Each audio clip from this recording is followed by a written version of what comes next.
all these services, they will also. So anyone who has an application in now, it will be treated under the current law, under the current system. How will we find out if people have the intention? We will ask them to sign a document. And it won't have any more force than the law itself.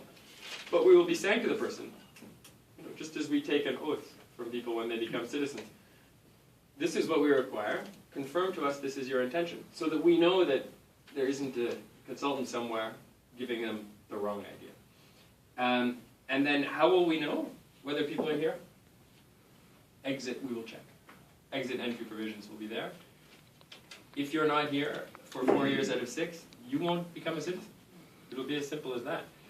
Now, after you become a citizen, of course, you can do whatever you want.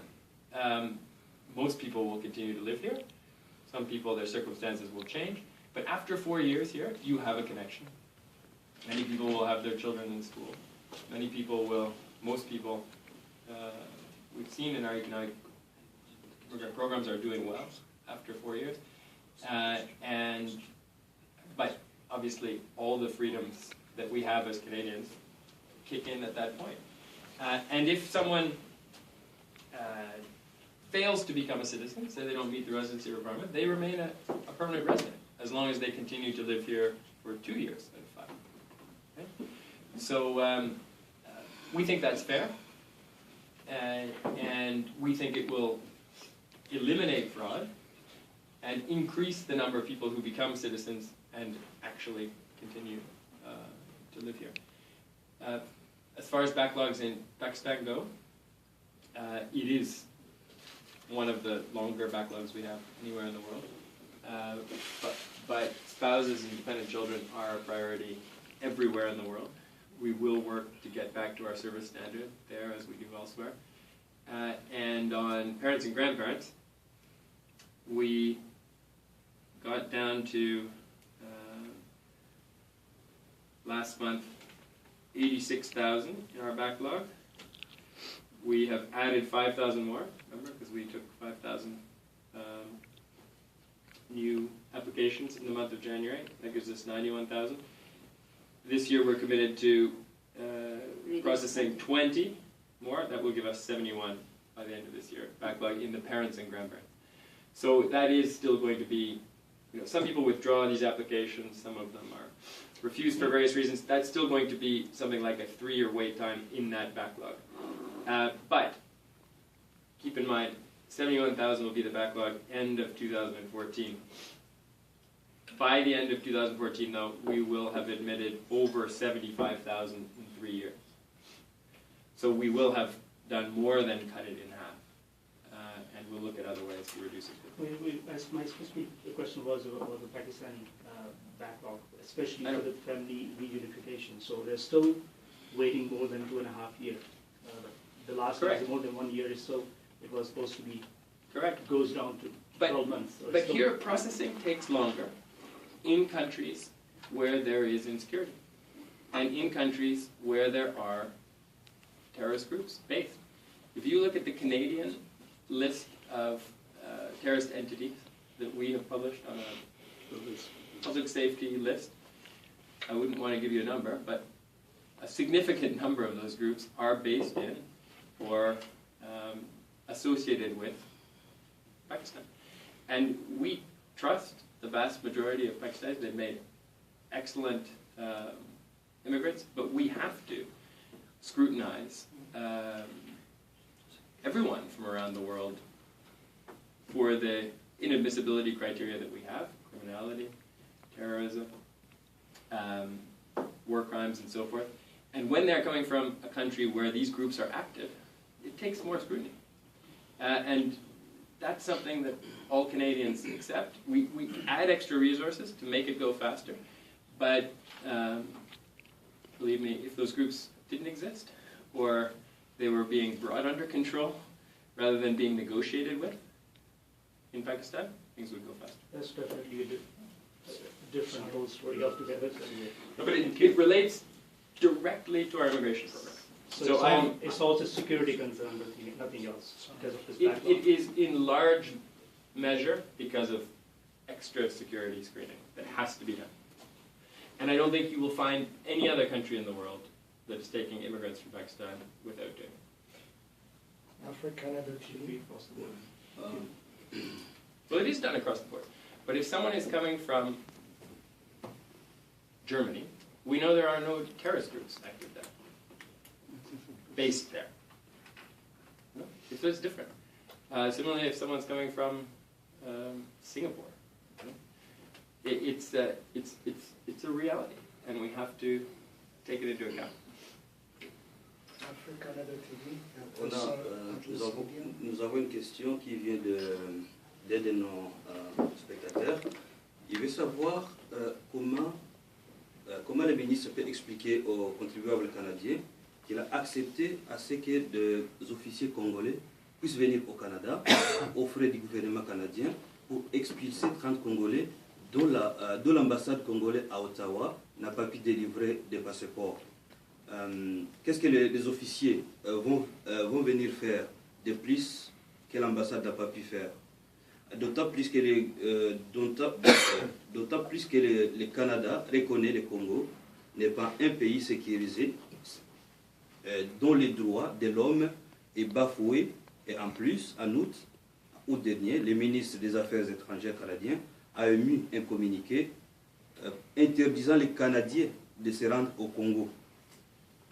Et vous voulez encore renvoyer des Congolais, des Canadiens, vous voulez expulser des gens qui ont demandé l'asile ici, vous voulez expulser au Congo, un pays dont vous reconnaissez qu'il n'y a pas la sécurité. Trois choses.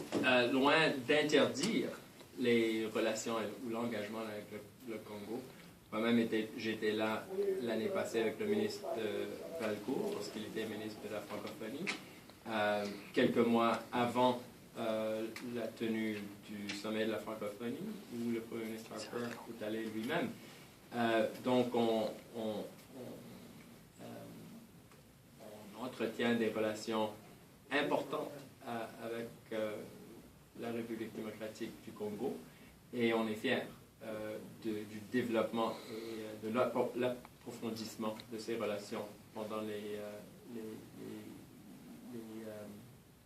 mais surtout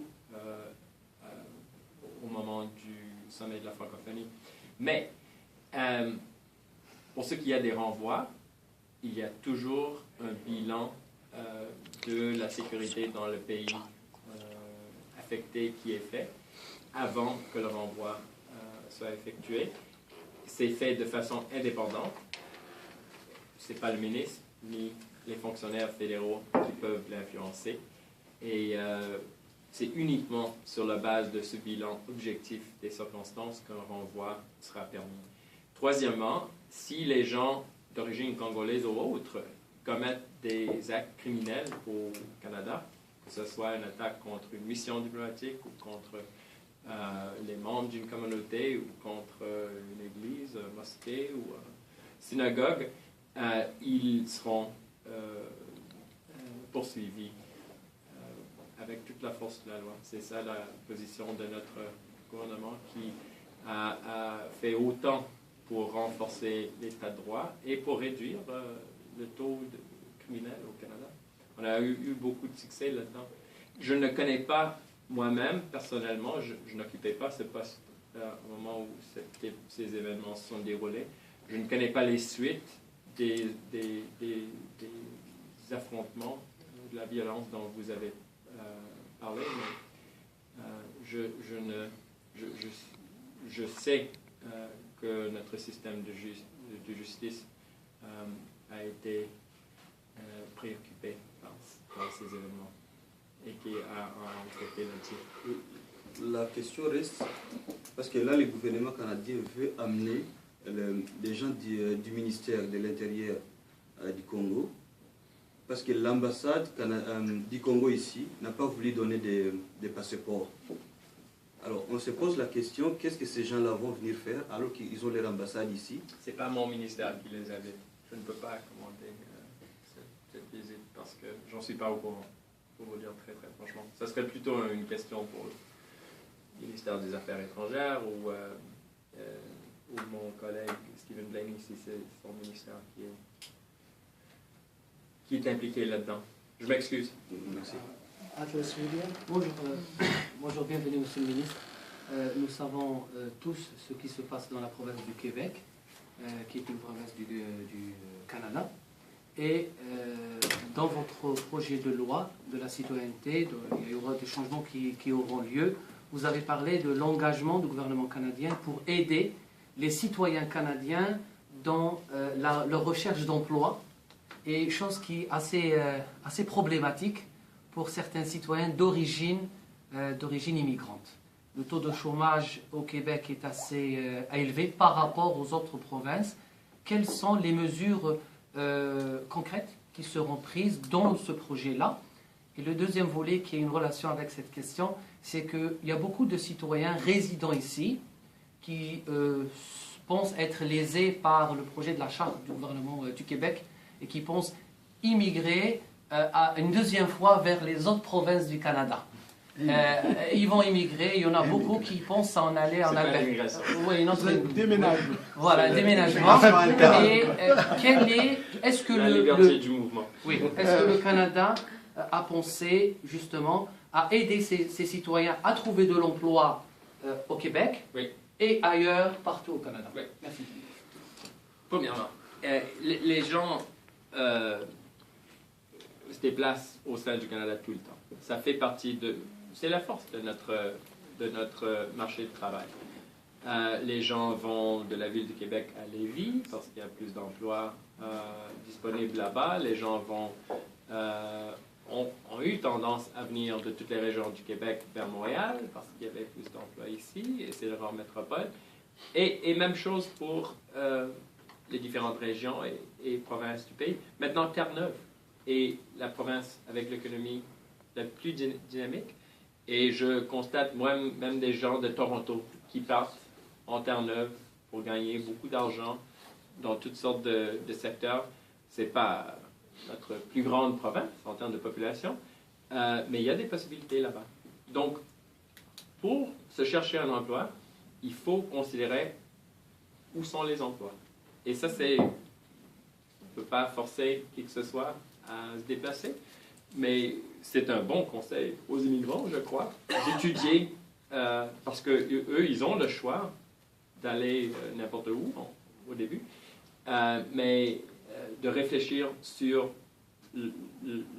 la dynamique de notre économie et de vraiment faire une bonne analyse du marché de travail, et surtout dans le secteur de compétences de la personne. Deuxièmement, qu'est-ce qu'on fait pour aider les immigrants? Je vais vous donner 3 exemples. Subvention canadienne à l'emploi. C'est nouveau, monsieur. C'est ce qu'on a annoncé l'année passée. On essaie de négocier avec les provinces jusqu'à date. On va aller de l'avant éventuellement tout de même. C'est 5 000 $ du Canada qui est sur la table, qu'on veut combler avec 5 millions de l'entreprise pour former quelqu'un. Et on voulait encore 5 000 $ de la province. Si quelques-unes des provinces ne veulent pas y participer, on trouverait une autre formule. Mais ça, c'est quelque chose qui, à partir de cette année, va aider les immigrants. Parce que souvent, la formation la plus importante ne se donne pas ni à l'école, ni au collège, ni à l'université, mais au sein même de l'entreprise où la personne, où on a besoin de la personne. Et notre proposition à cet égard a eu des très bons échos de partout. On veut aller de l'avant avec ça. Deuxièmement, on va élargir le nombre d'apprentissages, de places pour les apprentis. Ce n'est pas tous les secteurs professionnels qui ont une demande forte maintenant, mais il y a énormément de postes de charpentiers, d'électriciens, de soudeurs, de plombeurs qui restent non comblés. Et on peut faire beaucoup d'argent comme soudeur. Juste pour vous donner un exemple. On peut faire plus d'argent dépendamment de l'emploi et de l'entreprise. On peut faire, en commençant plus d'argent qu'un avocat. Il faut passer le message aux immigrants, aux jeunes Canadiens, que c'est le cas. Troisièmement, il y aura des stages offerts par les entreprises canadiennes pour donner la possibilité aux immigrants ou aux nouveaux diplômés d'avoir une expérience du marché du travail. Souvent, les immigrants, ne se voient pas embauchés parce qu'il leur manque une expérience canadienne. Même chose pour les nouveaux diplômés ici. Donc, on va essayer de leur donner un pont à cet égard-là, avec un système d'appui pour les stages chez les employeurs. Ce sont 3 excellentes initiatives. Jules Saïd.